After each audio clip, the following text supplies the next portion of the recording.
Gold is trading right now at $4,700 per ounce. This is being sold to the public as a metals pullback. Let me be very clear with you. This is not a pullback. This is a forced unwind. Gold does not move like this unless something in the global financial plumbing has snapped. We are watching the biggest two-day liquidation in gold since 1983, and that should immediately tell you one thing. This is systemic. This is not about jewelry demand. This is not about ETF rebalancing. This is about leverage, power, and control inside the monetary system. Subscribe to the channel. Let's start the video. Now let me walk you through what is really driving this move, because the headlines are lying to you by omission. There are three forces hitting gold at the same time, and together they form what I would call a central bank engineered pressure event. The first trigger is Federal Reserve power politics. Markets were positioned for chaos. They were positioned for a politicized Fed, a weak dollar, and aggressive rate cuts. Then came the announcement that Kevin Warsh would be nominated as the next Fed chair. Instantly, the market repriced.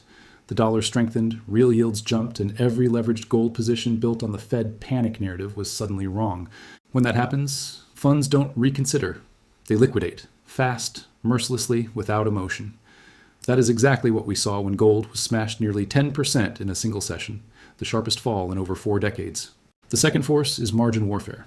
CME raised margin requirements on precious metals futures. That sounds boring, technical, harmless. It's none of those things.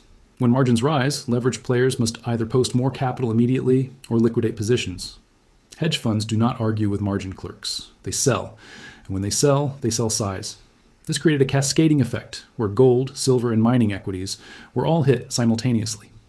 That is not natural price discovery. That is forced deleveraging by design. The third force, and this is the one retail never sees, is overcrowding. Gold had become the most crowded macro trade on the planet. Central banks were buying, ETFs were inflowing. Retail was chasing headlines. Investment banks were publishing $6,000 and $6,300 targets. When a trade becomes that crowded, it becomes fragile. All it takes is one narrative shift, one policy signal, one margin tweak, and the entire structure collapses inward. That is what you're witnessing right now. Now let's talk charts, because this is where the amateurs get destroyed and the professionals get paid. At 4,700, gold is sitting in a no man's land. The first real institutional support sits much lower, in the $4,300, $4,170 zone. This area has been repeatedly identified by professional traders as a buy-the-dip zone where long-term capital steps in.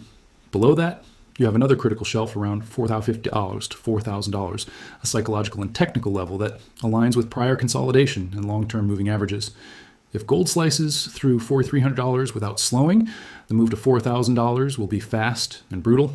On the upside, do not delude yourself. Resistance is heavy. This is the part where I need you to listen very carefully. Despite this violent sell-off, nothing about the long-term gold thesis is broken. Central banks are still buying hundreds of tons. De-dollarization is not a theory. It is a balance sheet reality. So what is the real game?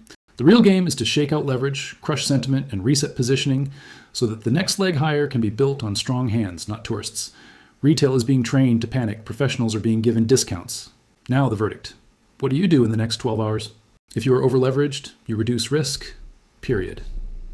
This is not a market that forgives emotional positioning. If you are flat or under-allocated, you do nothing impulsive. You wait. You watch how price behaves around $4,300. That level will tell you everything. If gold stabilizes, compresses volatility, and volume dries up, that is smart money stepping in quietly. If it breaks hard, you step aside and let it fall toward $4,000 where real value emerges. Do not chase rebounds. Do not buy because it's down. That is how retail funds institutions.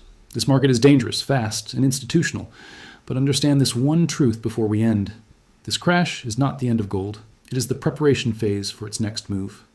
The question is not whether gold survives. The question is whether you survive long enough to be on the right side when it turns.